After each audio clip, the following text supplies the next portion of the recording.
Ngayon, ang problema, ang mga tao sobra-sobra kumain ng carbohydrates.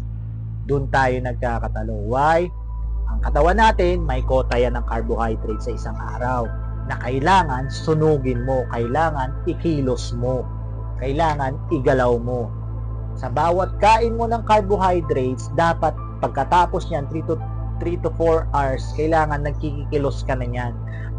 Naglalalakad ka na niyan. Any physical activities will do you right. Huwag ka lang hihilata at mag-uupo ng buong araw kasi doon tayo magkakatalo.